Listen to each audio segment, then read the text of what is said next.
Good morning students, myself doctor Vishal Tiwari. और आज का जो हमारे वीडियो का टॉपिक है वह है राजा मानसिंह। इससे पहले भी 3 वीडियो राजा मानसिंह के ऊपर बन चुके हैं और उन सबको हम लोग ने अच्छी तरह से पढ़ा। उसमें आमेर राज घराने की ऐतिहासिक पृष्ठभूमि, राजा भारमल, भगवंत दास और मानसिंह के 3 शाही सेवा में काल के बारे में हम लोगों ने जाना। ठीक है, तो उसने किस तरह से अपनी सेवाएं वहाँ पे प्रदान करी और किस तरह से बिहार, बंगाल, उड़ीसा में शांति स्थापित करी, उनको जीता और अकबर के नाम के काफ़ी खुतबे उसने पढ़वाए। तो इस तरह से राजा मानसिंह ने अपनी योग्यता से अकबर के विशिष्ट लोगों में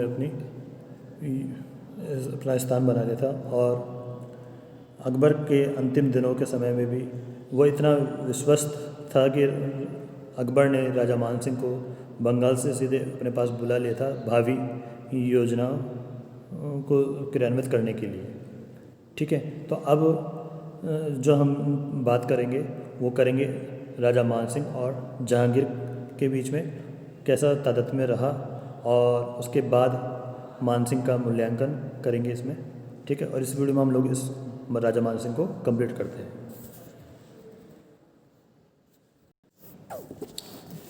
तो अब हम देखते हैं मानसिंह और जहांगीर।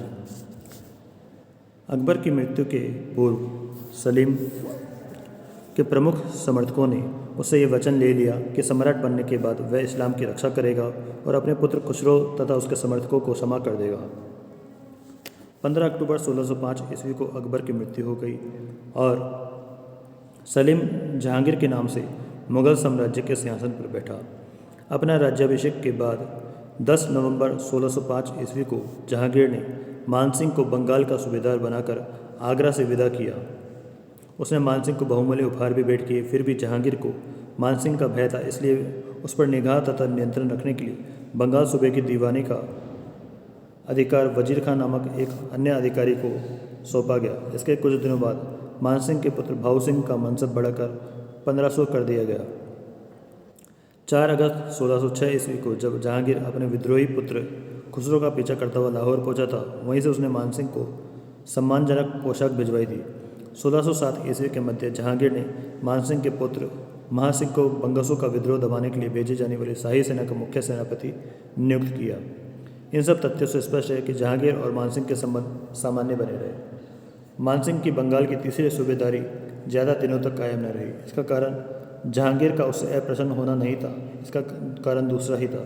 सम्राट बनने से पूर्व जहांगीर ने ग्यास बेग की पुत्री मेहरुन्निसा से प्यार किया था और उससे शादी करना चाहता था, परंतु अकबर ने मेहरू का विवाह अली कुला खां शेर अफगान से करवा दिया।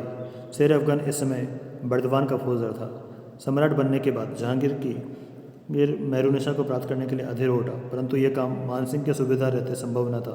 अतः मानसिंह को बंगाल की सूबेदारी से बिहार स्थानांतरित कर दिया गया और 2 सितंबर 1606 ईस्वी को जहांगीर ने अपने धाई भाई कुतुबुद्दीन खां कोका को बंगाल का सूबेदार नियुक्त किया। 20 मई 1607 ईस्वी को शेर अफगान तथा कुतुबुद्दीन खां दोनों ही आपसी संघर्ष में मारे गए और मेहरुन्निसा तथा उसकी पुत्री लाडली बेगम को शाही हरम में पहुंचा दिया गया। बंगाल से मानसिंह बिहार आ गया और रोहतास में रहने लगा। कुतुबुद्दीन की मृत्यु के बाद जहांगीर ने मानसिंह को शाही दरबार में बुला भेजा, परंतु मानसिंह ने जानबूझकर देरी की और काफ़ी विलंब के बाद दरबार में उपस्थित हुआ। वस्तुतः जहांगीर इस समय काबुल की तरफ गया था और मानसिंह उतनी दूर जाकर दरबार में उपस्थित होना नहीं चाहता था। जब फरवरी 1608 ईस्वी में जहांगीर वापस आगरा लौटा तो मानसिंह आगरा के निकट सम्राट की सेवा में उपस्थित हो गया। जहांगीर को मानसिंह का आचरण पसंद नहीं आया। बार बार आदेश भेजने के बावजूद जब मानसिंह दरबार में नहीं आया तो जहांगीर ने उससे रोहतास की जागीर छीन ली। यह जागीर उसे अकबर ने प्रदान की थी। तब विवश होकर मानसिंह को शाही दरबार में उपस्थित होना पड़ा, परंतु जहांगीर की नाराजगी अधिक दिनों तक नहीं रही।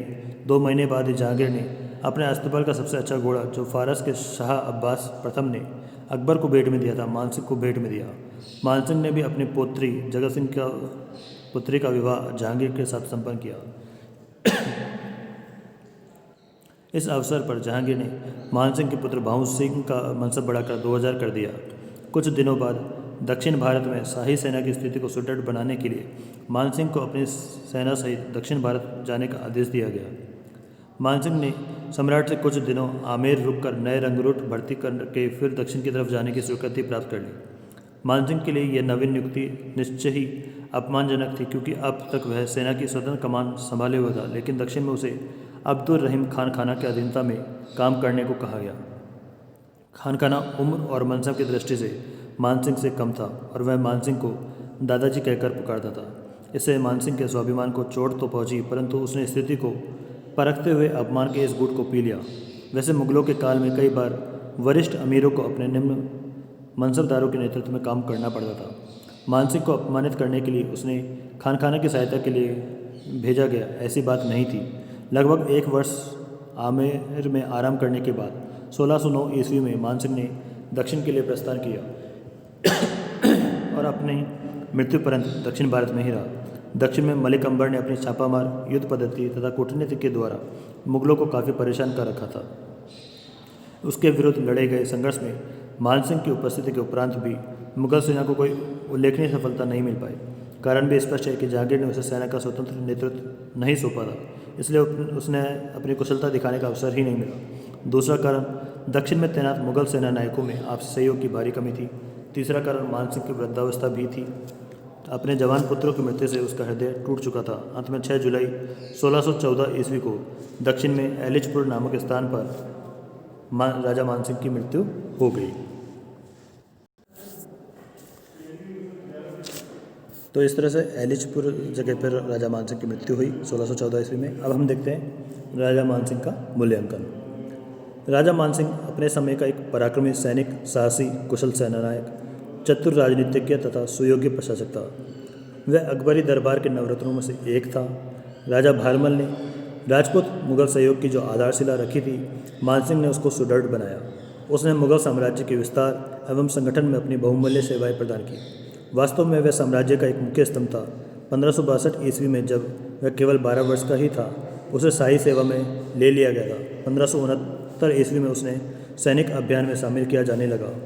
रणथंबोर अभियान में उसे विशेष काम नहीं सौंपा गया। शरणार्थ के युद्ध में उसे शाही सेना के हरावर का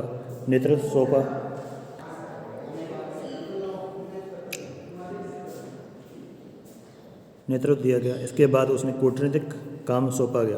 राणा प्रताप से भेंट कर उसे मुगलों की अधीनता स्वीकार करने के लिए तैयार करने को कहा। इसके बाद 1576 में उसे राणा प्रताप के विरुद्ध सैनिक अभियान का नेतृत्व प्रदान किया गया और इसी अभियान के दौरान हल्दी घाटी का सुप्रसिद्ध युद्ध लड़ा गया। 1580 ईस्वी में उसे पंजाब तथा काबुल भेजा गया और इसी वर्ष उसे सिंधु नदी के प्रदेश का प्रशासक भी नियुक्त किया गया। इस पद पर रहते हुए उसने मिर्जा हकीम के सेनानायकों के विरुद्ध शानदार सफलताएं प्राप्त की, जिससे प्रसन्न होकर अकबर ने उसे काबुल का सूबेदार नियुक्त किया। इस पद पर रहते उसने सरहदी जातियों, रोशनियों, यूसुफजाइयों आदि का दमन कर शांति और व्यवस्था कायम की। दिसंबर 1587 ईस्वी में बिहार जाने के बाद लगभग 20 वर्षों तक वह निरंतर बिहार अथवा बंगाल सूबे का सूबेदार बना रहा तथा उड़ीसा प्रदेश को जीतने, पूर्वी बंगाल के विद्रोहियों का दमन कर उस क्षेत्र में मुगल प्रभुत्व को सुदृढ़ बनाकर शांति एवं व्यवस्था को स्थापित करने में उसने महत्वपूर्ण भूमिका अदा की। मान सिंह की इन महत्वपूर्ण सेवाओं से प्रसन्न होकर ही अकबर ने उसे फरजंद और मिर्जा राजा की उपाधियाँ प्रदान की थी। इसके अलावा अकबर ने उसे 7 हजारी मनसब भी प्रदान किया। उस समय तक इतना ऊंचा मनसब केवल मुगल राजकुमारों तथा शाही घराने के व्यक्तियों के लिए ही सुरक्षित रखा जाता था। स्पष्ट है कि अकबर को राजा मान सिंह में कितना विश्वास था और मान सिंह ने भी उसके विश्वास का प्रतिफल निष्ठा से चुकाया। उसने अत्यधिक कठिन परिस्थितियों में भी साम्राज्य की सेवा की। इसी भावना से प्रेरित मान सिंह ने हल्दी घाटी में राजपूतों के विरुद्ध लड़ने में भी किसी प्रकार की हिचकिचाहट नहीं दिखाई, परंतु राणा प्रताप जैसे सूरवीर एवं स्वतंत्रता प्रेमी का सम्मान करते हुए विजय के बाद न तो उसका और न उसके सैनिकों का पीछा किया और न ही मुगल सैनिकों को राणा के अधिकृत क्षेत्रों को उजाड़ने की स्वीकृति दी। इसके लिए उसे अकबर की प्रताड़ना भी सहन करनी पड़ी। फिर भी मान सिंह को अपने कर्तव्य पर पश्चाताप नहीं हुआ। इस संपूर्ण प्रकरण में उसने एक आदर्श राजपूत की भूमिका अदा की थी। यद्यपि राजकुमार खुसरो के प्रति मान सिंह के विशेष झुकाव के कारण जहांगीर उससे प्रसन्न नहीं था, फिर भी उसके शासनकाल में मान सिंह का मनसब तथा उसकी पराकाष्ठा बनी रही। भले ही उसे सेना के स्वतंत्र कमान न सौंपी गई हो, मानसिंह के शासनकाल में आमेर के कछवाहा राज्य की सीमाओं में तो कोई उल्लेखनीय परिवर्तन नहीं हुआ, परंतु काबुल, बिहार और बंगाल की दीर्घकालीन सूबेदारी के परिणामस्वरूप कछवाहा राजघराने की धन संपत्ति एवं श्रीमंती में अपार वृद्धि हुई और आर्थिक संपन्नता की दृष्टि से वह राजपूताना का प्रमुख राजघराना बन गया। वस्तुतः अकबर के साथ आमेर घराने का सहयोग कछवाहों के लिए वरदान सिद्ध हुआ। राजा भगवंत दास और मानसिंह के अलावा उसके कई भाई भतीजों एवं संबंधियों को भी बड़े बड़े मनसब तथा महत्वपूर्ण उच्च पद प्राप्त हुए, जिसके परिणाम स्वरूप कछवाहों की समृद्धि और प्रतिष्ठा में वृद्धि हुई। मानसिंह एक धार्मिक व्यक्ति था। उसे अपने धर्म में गहरी निष्ठा और आस्था थी।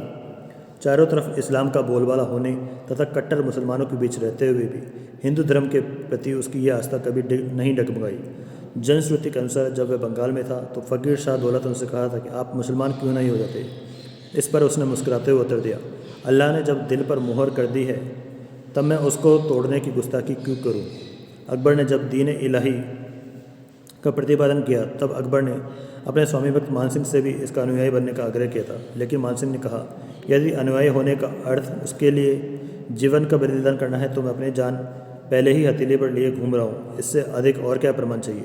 यदि इसका अर्थ निष्ठा से है तो मैं निश्चित रूप से हिंदू हूँ। इससे स्पष्ट है कि मानसिंह राजनीतिक मामलों में अपने सम्राट अकबर का आज्ञाकारी था, लेकिन धार्मिक मामलों में उसका अपना स्वतंत्र दृष्टिकोण था। निस्संदेह मानसिंह एक कुशल सेनानायक, पराक्रमी सैनिक, निपुण राजनीतिज्ञ तथा योग्य प्रशासक था। अपने मधुर व्यवहार, उदार प्रवृत्ति एवं सामाजिक मिलनसारिता के कारण वह हिंदू और मुसलमान दोनों में लोकप्रिय था। पुत्र शोक के बार बार प्रहार होने पर भी उसके व्यवहार में कभी अंतर नहीं आया।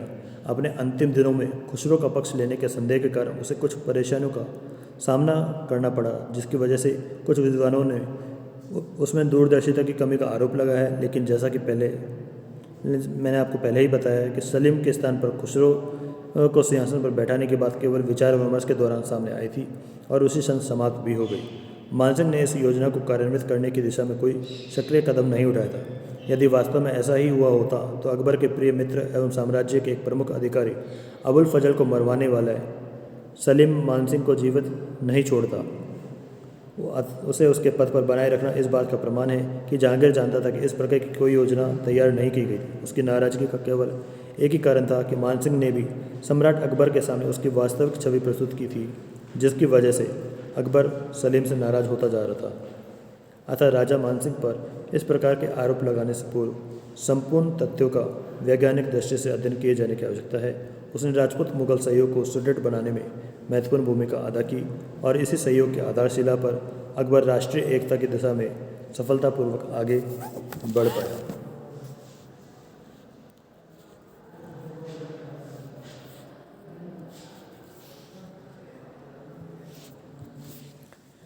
ठीक है, तो इस तरह से हम लोगों ने राजा मानसिंह का जो वीडियो का चैप्टर है वो हम लोगों ने 4 वीडियो के अंदर पार्ट के अंदर कंप्लीट कर लिया है। तो अब आपको जो नेक्स्ट टॉपिक वो रहेगा मिर्ज़ा राजा जय सिंह के बारे में। ठीक है, ओके।